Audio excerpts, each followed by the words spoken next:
დაუბრუნდით პირდაპირ ეთერში, როგორც დაგპირდით სტუმართან, მოძღვართან ერთად ჩვენი გადაცემის პირველი სტუმარი გახლავთ წყნეთის წმინდა ენოს სახელობის ტაძრის თვალსახური დეკანოზი ლევან ფიროსმანაშვილი, რომელთან ერთადაც დღეს ჩვენ ქრისტიანული იკონოგრაფიის სახის მეტყველებაზე ვისაუბრებთ. მოგესალმებით, დაგულსეთ მამა.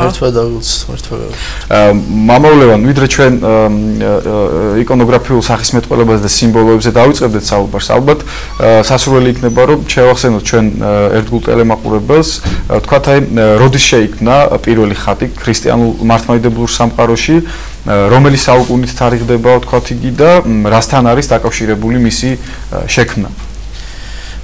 თავად გადმოცემის მიხედვით მალეშინვე მაცხოვრის ცხოვრებაშივე პირველ საუკუნეშივე იმ ეპოქაში შეიქმნა ქრისტიანული ხატები, ეს ცნობილი ავგაროზის ისტორია, რომელიც სწორედ მისი საჭიროებიდან გამომდინარე შეიქმნა პირის სახეუფლისა, რომელიც გახდა მისთვის შემწე. ანუ თავად უფალმა განაპირობა ის, რომ მისი პირის სახე ყოფილიყო გამკურნებელი ავგაროზის ნეულებისა და საფუძველი საყრდენი თქვათ ერთ-ერთი თქვათ რა შეიძლება და ყოფილიყო თუნდაც ქანანელი ქალის გამკურნება, რომელიც მის სამოსლის ნაწილს ფესვს შეეხება, ანუ საკმარისი იყო მაცხოვართან დამაკავშირებელი რამეც კი, რომელიც იმ მადლმოსილებას მისცემდა, რაც მას შემწეობას აღმოუჩენდა და სწორედ ავგაროზთა შემთხვევაშიც საკმარისი აღმოჩნდა რწმენა და ამბორის ყოფა მაცხოვრის პირის სახისა, რომელიც პირველ სახესთან აკავშირებდა. ასევე პირველ საუკუნეებშია შექმნილი თავად ლუკა მახარებლის მიერ რამდენიმე ღვთისმშობლის ხატი, ერთ-ერთი მათგანი ათონის მთაზეა დაცული, რომელიც ნაწილობრივ ხანძარს გადაურჩა და უამრავი ხატი, რომელიც მისი ხელწერის სახელდება. მამა ლევან, ქრისტიანული იკონოგრაფია იგივე ხატწერა წარმოადგენს ერთგვარ ქადაგებას, ოღონდ არა სიტყვით, არამედ ფერებით, გამოსახულებით, ხაზებით. სანამ აი უშუალოდ ამ ფერებზე გადავიდოდეთ და დეტალებზე, მინდა ყურადღება გავამახვილოთ ერთ მომენტზე, რომ ხატი ეს არის ხატის თაყვანისცემით ჩვენ მის პირველ სახეს ვცემთ პატივს. დიახ, იგივე უფალს, ღვთისმშობელს თუ ხატზე გამოსახულ რომელიმე წმინდანს. ზოგადად საინტერესო ის არის, რომ ქრისტიანულ მოძღვრებაში შემოდის აბსოლუტურად განსხვავებული თვალთახედვა, განსხვავებული აზრი. ერთი შეხედვიდან ათმცნებაში შედის არც არავითარი გამოსახულების შექმნა და მისი თაყვანისცემა, რომ შევხედოთ პირდაპირ თითქოს ეს ამგვარად ხდება და თითქოს ძველი აღთქმა, რომელიც თავისუფალი იყო ძველი აღთქმის ტაძარი და ძველი აღთქმისეული აზროვნება ყოველგვარი გამოსახულებისგან, ამ დროს ახალ აღთქმაში ძალუმად შემოდის მოციქულთა ცხოვრებაშივე პირველი ქრისტიანულ თემებში რელიგიური გამოსახულებანი. მოდი ესეთ რამეს გადავხედოთ, რეალურად ამას საფუძველი მიზეზი ჰქონდა თუ არა, რომ ასეთი რადიკალური გარდახტომა მოხდა იმ დროს, როდესაც ჯერ კიდევ თავად მოციქულები ვერ გარკვეული იყვნენ და მოციქულთა კრება გახდა იმისთვის საჭირო, რომ ძველი აღთქმის კანონებით უნდა ეცხოვრათ თუ იმ მაცხოვრისეული ცნებებით, ანუ შეესრულებინათ თუ არა ძველი აღთქმისეული მოსეს ჯვილის კანონები. რაც კრძალავდა იმ დროს ყოველგვარ გამოსახულებას. ბევრ სხვადასხვა საკითხს და ამ დროს სწორედ საინტერესო ის არის, რომ შემოდის გამოსახულებებზე საუბარი. იქ, როდესაც დაპირისპირება ერთგვარი გაურკვევლობა არის ძველსა და ახალ აღთქმისეულ სწავლებებს შორის, ამ დროს შემოდის ამას დამატებითად ერთგვარად ხელოვნება, გამოსახულებები. საინტერესო რა არის? არის თუ არა დაპირისპირება და ქონდა თუ არა საფუძველი.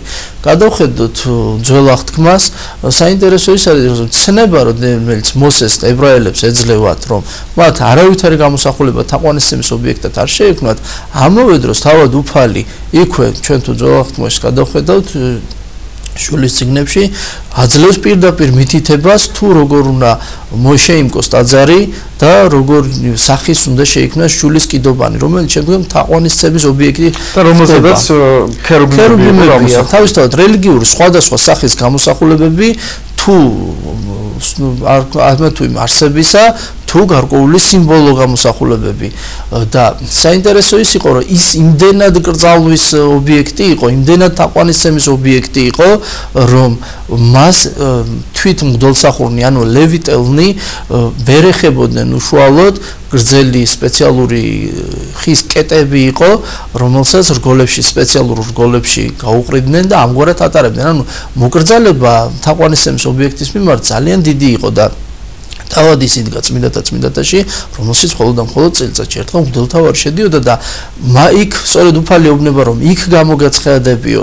ასევე ეს ეტყობია საინტერესო ფსალმონში შევიდეს ახსნაშენსა, თაყვანისცე ტაძარსა, წმინდაშენსა და სწორედ ამას მიუთითებს, რომ ეს მიუთითებდა ღვთის მადლის ყოფობას, ღვთის ნიშანთვისებას, ანუ იქ არა სჯულის კიდობანს, არა ქანდაკებს, არამედ აზრი მიდიოდა თაყვანისცემა უფლისა, ის იყო ნიშანი და ადგილი უფლისა და შესაბამისად მას სცემდნენ თაყვანს. ებრაელები მიუხედავად იმისა, რომ უფალს სცემდნენ მხოლოდ და მხოლოდ თაყვანს, ისინი თაყვანს სცემდნენ ტაძარს, როგორც უფლის გამომსახველს, სახეს უფლისას, უფლის ადგილს ამყოფელს. რა თქმა უნდა, შევახსენებ, რომ უფალი არ არის კონკრეტულად რომელიმე ადგილას გამოხატული, მაგრამ სწორედ ებრაელები თაყვანს სცემდნენ როგორც უფლის ადგილს და არა როგორც ნაგებობას. აბსოლუტურად იდეურად განსხვავდებოდა წარმართული აზროვნებისგან ებრაული თაყვანისცემა. თუ გადავხედოთ შემდგომ სოლომონისეულ ტაძარს, რომელიც შემკული იყო სხვადასხვა ორნამენტებით და სხვადასხვა რელიგიური გამოსახულებებით და დატვირთული იყო ზეციური ანგელოზთა სხვადასხვა დასებით, შესაბამისად საფუძველიც გადმოგვაქვს ქრისტიანობაში. მინდა აღვნიშნო, რომ ქრისტიანობაში გარდა ცნობილი ხატებისა, პირველივე საუკუნეში იქმნება რელიგიური გამოსახულებანი. წმინდა წყლის რელიგიური გამოსახულებანი. ზოგადად იკონოგრაფია თავისი დღემდე თავისი დანიშნულებით არის ორი სახის. ერთი არის ხატი, თაყვანისცემის უშუალო ობიექტი, მეორე რელიგიური გამოსახულება, რომელიც შეიძლება თავადაც იყოს ხატი, ან უბრალოდ ამა თუ იმ თხრობას, ამა თუ ამბავს გადმოსცემდეს და თავისთავად ეს მემკვიდრეობა ბუნებრივი იყო ქრისტიანული თემისთვის, ამაში არანაირი ორაზროვნება არ არსებობდა, არანაირი წინააღმდეგობა არ არსებობდა ძველ აღთქმისეულ სწავლებასთან და შესაბამისად ის გამოცდილება, რასაც ერქვა მაცხოვრისადმი თაყვანისცემა, თუნდაც ძველ აღთქმაშივე გვქონდა ჩვენ წმინდა ნაწილთა თაყვანისცემა, პატივისცემა, კრძალვა, თუნდაც ელისე წინასწარმეტყველს, როდესაც დაკრძალავენ იმ ადგილას, სადაც მიცვალებულს დაასვენებენ, ის მიცვალებული მკვდრეთი დაღდგება. ასევე პატივისცემა და სიწმინდისადმი ანგარის გაწევა, რომელსაც ერქვა ელიას ხალენი, რომელსაც დიდი კრძალვით ილახავდნენ ებრაელები და სხვა ნებისმიერი წმინდა ნივთები, რომელიც მოსესთან ასახტო გამოცხადებასთან იყო დაკავშირებული. ისინი დიდ კრძალვას და როგორც სახტო ნიშანს ამგვარად ეპყრობოდნენ და თავისთავად ქრისტიანებშიც ეს ბუნებრივად გადმოდიოდა და ამგვარი დატვირთვა ეძლეოდა ამა თუ იმ სიწმინდეს, მაცხოვრის შესამოსელს ან მათთან დაკავშირებულ რაიმე მოგონებას თუ გამოსახულებას. მამულო, საინტერესოა თქვა, აი რამდენად დიდი დრო დასჭირდა მკაფიო და ჩამოყალიბებულ იკონოგრაფიულ კანონიკას და რის მიერ იქნა დადგენილი ეს წესები და ეს კანონიკა. ზოგადად აქვე აღვნიშნოთ, რომ ხაწერა და მხატვრობა ეს ერთი და იგივე ცნება იყო. ანუ რა, რომ ხაწერა ეს არის რელიგიური გამოსახულება, თემატიკა, რომელის დანიშნულებაც არის, რომ ადამიანებს ფერებით, გამოსახულებებით, ფორმებით მოუთხროს ის ყოველივე, რასაც სახარება წერილობითად ქადაგებს, რასაც თქვათ მოციქულები ზეპირად ამბობდნენ.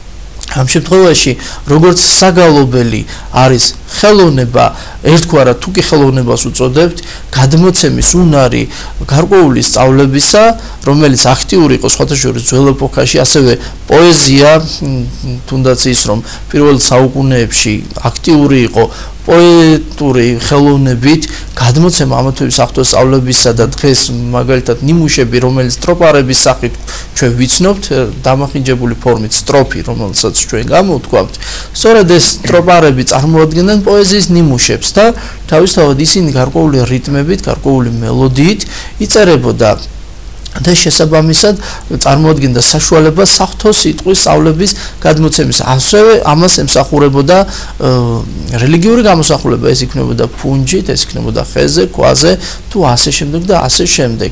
და ძირითადი დანიშნულება რა იყო? ეს იყო მკაფიო მეტყველება, მკაფიო გადმოცემა, თვალსაჩინოება სწავლებისა. თითეული თუნდაც უპირველესი გამოსახულებები რა იყო? იყო სიმბოლური და იყო პირდაპირი. სიმბოლური შეფარვითი და სხვადასხვა სიმბოლური იყო მემკვიდრეობითი და გარკვეული საჭიროებიდან გამომდინარე, ვინაიდან მაშინდელ მხატვრობაშივე არსებობდა როგორც ნატურალიზმი და რეალიზმი, არსებობდა ასევე სიმბოლიზმი. ამა თუ იმ ნიშნებით, სიმბოლოებით გადმოცემა ამა თუ იმ ამბისა, ან ამა თუ იმ რაიმე არსისა. და შესაბამისად ეს ქრისტიანობა მაშინდელ მხატვრობას დაესესხა, ანუ რაც იყო მაშინდელი სამეტყველო ენა, ამა თუ იმ სიმბოლოში რა აზრით ჩაიდებოდა, ის სათავისოდ ქრისტიანობამ გამოიყენა. თუმცა კი თავისთავად ქრისტიანული ხელოვნება წარმოადგენს საღვთისმეტყველო აზროვნებას, ამ საღვთისმეტყველო აზროვნებამ თავისთავად ჩადო ის რაც განსხვავებული იყო უკვე ანტიკური სამყაროსთვის, ანტიკური ცნებისთვის და ამან ნელა გამოცალკევება დაიწყო მაშინდელი მხატვრობიდან. თუმცა ტექნოლოგია, ასე ვთქვათ, პრაქტიკული, რასაც უშუალოდ მხატვარი, ანუ ხელოვანი აღასრულებს, ეს არც მეტი არც ნაკლები მაშინდელი კულტურიდან იყო ჩამოყალიბებული ნასესხები და დროთა განმავლობაში თავის სტილიზებას განიცდიდა. ახალწილი ერთგვარად. თავისთავად თავის შინაარს, თავის სტილიზებას, რომელიც გაჯერებული იყო წმინდა საღვთისმეტყველო ქრისტიანული აზროვნებით და მიუხედავად იმისა, რომ სტილიზება დღეს გვაქვს, რასაც ჩვენ კანონიკას ვეძახით, ის მაინც ძალიან მრავალფეროვანია. მამა ლევან, როდესაც საუბრობთ ხატწერის საკითხებზე, აუცილებელია ალბათ გავამახვილოთ ყურადღება ხელთუქმნელი ხატების შესახებაც. აი რომ შევახსენოთ ჩვენს მაყურებელს ღვთისმშობლისა და მაცხოვრის ხელთუქმნელი ხატების ისტორია. პირველი ერთი ეს რაც დასაწყისში აღნიშნეთ, რომ საჭიროება გახდა ედესის მეფის განკურნებისა და ეს ადამიანი თავისი აზროვნებით მიუხედავად იმისა, რომ იყო წარმართი და გარკვეულ ავგაროზებს, გარკვეულ თილისმებს ეძებდა, რომელიც მის ამა თუ იმ საჭიროებას დააკმაყოფილებდა და შეეწეოდა, იგი შეიპყროს ნეულებამ. შესაბამისად, როდესაც იგი ვერაფერმა ვერ დააკმაყოფილა, მას სმენოდა პალესტინაში არსებული მოძღვრის შესახებ და მან გააგზავნა თავისი, ასე ვთქვათ, წარმომადგენელი ელჩი, რომელმაც თხოვა რომ მაცხოვარ მიბრძანებულიყო და მაცხოვარმა, ასე ვთქვათ, აპოკრიფული თხრობა არსებობს, წერილები მაცხოვრისა და ავგაროზისა ურთიერთმიმართ და შესაბამისად მაცხოვარი არ გადის პალესტინიდან, მისი ცხოვრების წესი ამგვარია, რომ იგი ისრაელთა შორის ქადაგებს. შესაბამისად, მაშინ მას სურს, რომ მაცხოვარი მიახლოს და სწორედ მხატვარს აგზავნის და რადგან მხატვარი ვერ შეძლებს მისი სულიერი შინაგანი ბუნების გადმოცემას, იმ ღვთაებრივ ბუნებას, ანუ მაცხოვარი მიხვდა, რომ უძლური აღმოჩნდა მისი იმ შინაგანი სინატიფის გადმოცემისთვის, მაშინ მან სწოვა დახმარება მოციქულს, თადეუს მოციქულს, რომლის მეშვეობითაც შემდეგ მაცხოვარმა მიიდო ის ტილო და გარდავიდა და დღემდე ეს მანდილიონი არსებობს. შემდგომ მისი გავრცელებული ასლები არის კერამიონი, ერთ-ერთი რომელიც საქართველოშია მარტყოფის რომელიც ტყეში მარტყოფის მონასტერში იყო, იგი ანტომარტყოფელმა შემოაბრძანა და დღესდღეობით დაფარულია ჩვენთვის და მარტყოფის რომელიღაც ადგილას განისვენებს ის ხატი, ასევე არსებობს ხეზე არსებული ასლი, რომლის დროსაც ეს ტილო, როდესაც დაგსვენებული, ანუ გადაჭიმული იყო იმ ფიცარზე და რამდენიმე ასეთი ასლი. თუმცა არსებობს კიდევ ესეთი გადმოცემა მისი ვთქვათ კანონიკურება დადასტურებული არ არის, მაგრამ არსებობს ესეთი ვერონიკასული თხრობა, როდესაც წმინდა ვერონიკა შეხვდა მაცხოვარს გოლგოთაზე მსვლელობის დროს და მან ასევე მანდილიონით სახე მოწმინდა უფლი და ტანჯულ მაცხოვარს და გადავიდა მისი პირის სახე.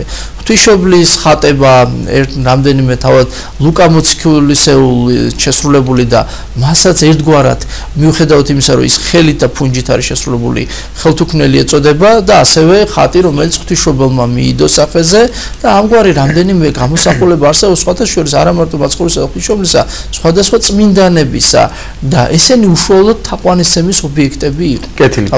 მაღალია ჩვენ ცოტა დრო გრჩება, ამიტომ მინდა მოვასწროთ შევეხოთ ფერს და სტილს თუ როგორი უნდა იყოს წმინდანების თუ უფლის გამოსახულება წმინდა ხატვას. პრინციპში პირდაპირ კითხვას დავსვამ. ეხლა როგორ არის მიჩნეული, როგორი არის კანონიკა უფლის იგივე წმინდანების გამოსახულების სტილი და მანერა, როგორი უნდა იყოს მართლმადიდებლურ ხატებში და შესაძლებელი არის თუ არა, თქვათ, აი სხეულის ფორმების გამოკვეთა მანერულობა ხატებზე, ვთქვათ.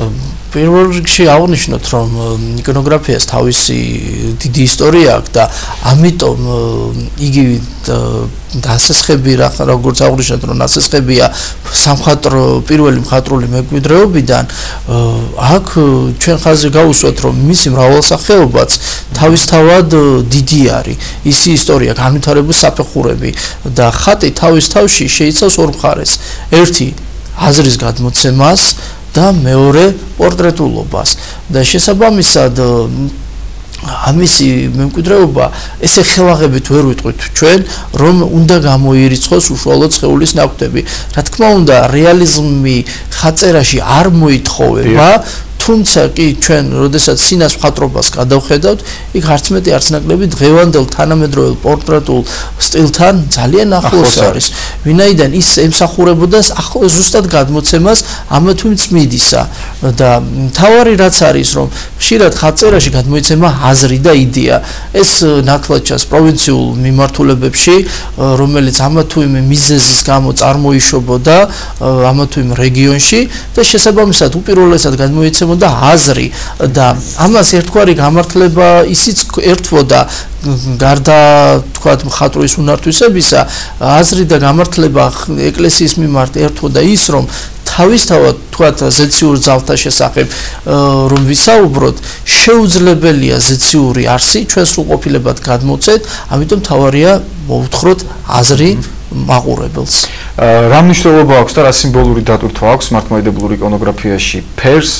და ძირითადად რა ფერები დომინირებს და არის თუ არა ფერები რომლის დატანაც არ შეიძლება ხატებზე ასეთი ფერები არ არსებობს ყველაფერი სამეთყველო ენა არის ეს თავით მხატვრობიდან არის ნასესხები და ქრისტიანობამ თავის შინაარსი შეძინა ყველაფერი დომინირებს უბრალოდ მხატვარმა აუცილებლად ხატწერმა უნდა იცოდეს თავად მხატვრობა ფერთა სიმბოლიკა და ქრისტიანული ღვთისმეტყველება და იკონოგრაფიის ღვთისმეტყველება და იქ თითოეული ფერი თავის არსს გადმოსცემს მაგალითად მეწამული და წითელი აზრი მოწამეობრივ სისხლ ქრისტეს გამომსყიდველ აზრს გამოხატავს ლურჯი ზეციურ ცისფერი ზეციურ მწვანე მარადიულ სიცოცხლეს ოქროსფერი თქვა ზეციურ მეუფებას თეთრი უზენაესი წმინდეს ნათლს და ასე შემდეგ და ეს ამ შემთხვევაში უკვე ვრცელი საგანია რომელსაც ერთი თხრობით ვერ ჩავეტყვით. მამა ლევანა, ჩვენი დროის ხატწერასაც მინდა შევეხოთ იკონოგრაფიას, აი რამდენად აუცილებელია ჩვენ დავიცვათ ეკლესიისგან დადგენილი სქემა, ეს ამაზე ჩვენ უკვე ვისაუბრეთ, თუმცა აი მინდა გკითხოთ, რამდენად ხშირია, როდესაც ხატწერის დროს ირღვევა კანონიკა და თუ ირღვევა და ხშირია, მაშინ რა არის ამის მიზეზი? პირველ რიგში აღნიშნოთ რომ ბევრი მხატვარი რომელიც ხატვას იწყებს ხატის ხატვას იწყებს რა თქმა უნდა კეთილი სრულით ანთებული სულით და გულით იწყებს თუმცა უნდა აღნიშნოთ რომ ჩვენ საკუთარ მეგობარსაც კი თუ კი სათანადო ხატვას არ ვფლობთ ხატვის უნარს ვერ მივართმევთ მის პორტრეტს და თუ კი მოკრძალება გაგვეჩნია საკუთარი მეგობრის მიმართ რომ უნარობა გვახასიათებს და არ დავხატავთ რაც არ უნდა გვეხერხებოდეს ხატვა მოკრძალება უფრო მეტი გვმართებს ასეთ სისმინდის მიმართ რასაც ქვია უფლის თუ ამა თუ იმ წმინდაის გამოხატვა რომელიც ჩვენთვის ყველაზე მეტად მახლობელია აუცილებლად ყველაზე მეტად არის სწავლება საჭირო და თითოეული ნიუანსის ცოდნა ბევრი რამით არის განპირობებული მე მახსენდება რუსეთის პატარა ისტორია ნიკონის პატრიარქის დროს, როდესაც იმდენი ადამიანი მოინდომებს ხატვას, რომ თვით ფეხმძიმე კი არა, დედათა წესის დროს მყოფი ქალებიც კი ხატავდნენ. ეს შემზარავი იყო, ყოველგვარი თავშობილობას ჰქონდა ადგილი და საინტერესო ის არის ტოლსტოის მოთხრობა პეტრე დიდი რომ გავიხსენოთ, იქ არის მოთხრობილი რომ ერთ მარხვაში ორი ადამიანი ათასობით ხაზს დახატავს. ნუ ეს შეუძლებელი, ამას კეთილისურვილი აღარ ქვია, ამას ქვია დაუდევრობა და მე თხოვნა მექნება მოგზალებული ნებისმიერ დამწყების მიმართ, რომ მან ჯერ საფუძვლად შეისწავლოს ასევე როგორც იკონოგრაფია, ხატვის საფუძვლები და საღვთისმეტყველო საგნები, რომ ამ ყველაფრის გაჯერებით ხდება ხატის შესრულება და თავისუფლიერ ცხოვრება უნდა მოიწესრიგოს. თქვენ თავად წერთ ხატებს, მამაო, მე არ ვიცი რამდენად იცის ეს ჩვენმა ტელემაყურებლებმა და ბოლოს მინდა კითხო, ცოტა დაგვრჩება. რამდენად დიდი განსხვავება, ან საერთოდ არის თუ არა განსხვავება, ვთქვათ, კედლის მხატვრობასა და ხატწერას, რომელიც ხდება ტილოზე, ვთქვათ, მათ შორის. არსობრივად ზოგადად შინაარსი გამოსახულება ერთი და იგივეა, უბრალოდ ტექნოლოგია დაზგური და ფრესკული განსხვავდება ერთმანეთისგან. ეს არის და შესრულების, ხოლო ვინაიდან ფრესკა მონუმენტური მხატვრობა არის, ეს ასე ვთქვათ, ვინცაც სამხატვრო განათლება აქვს, ის თავისთავად მიხვდება და დაზგა შეიძლება იყოს მინიატურული და რაც არ უნდა მასშტაბური იყოს, ის დაზგას არ ცილდება და ნუ შეიძლება ფრესკის გამოსახვის გარკვეული ის უნარი გამოვიყენოთ, ვინაიდან სიმსუბუქე შევძინოთ, მაგრამ ნუ მაინც დამუშავების მეთოდით სტილისტურად განსხვავდება ფრესკა და დაზგა ერთმანეთისგან. კეთილი. მე აქვე არ შემიძლია ჩვენ უკვე თითქმის ამოვწურეთ დრო, თუმცა არ შემიძლია არ აღვნიშნო, რომ ქართველები ვართ ამაყები იმით, რომ საქართველო არის ერთადერთი ქვეყანა, როგორც ვიცით, მსოფლიოში, სადაც ხატმებრძოლეობის მძლავრი საშინელი ერესი არ გავრცელებულა. ამით ალბათ დაგვიფარა უფალმა ჩვენ საინტერესო ის არის, რომ არც ერთი მწვალებლობა არ შობილა. მიუხედავად იმისა, რომ იყო მცდელობა არიანელთა ეპისკოპოსთა ყოფნისა, მაგრამ ზოგადად მწვალებლობა საქართველოში არ გავრცელებულა, თვით მონოფიზიტობამაც კი ვერ დაიმკვიდრა ადგილი და სწორედ მონოფიზიტობა გახდა მემკვიდრე ხატმებრძოლობისა და ამანაც განაპირობა სწორედ, რომ ჩვენმა დიოფიზიტურმა ყარად ყოფმა აზროვნებამ განაპირობა ჩვენში ხატვის თაყვანისცემის დამკვიდრება.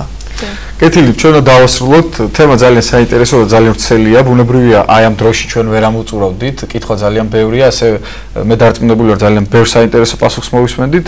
დიდი მადლობა მაინც, მე ვფიქრობ, საინტერესო უნდა ყოფილიყო ჩვენი ტელემაყურებლისთვის. შევახსენოთ, ქრისტიანული იკონოგრაფიის სახისმეტყველებაზე საუბრობდა წყნეთის წმინდა ენოს სახელობის ტაძრის მღვდელმსახური დეკანოზი ლევან ფიროსმანაშვილი.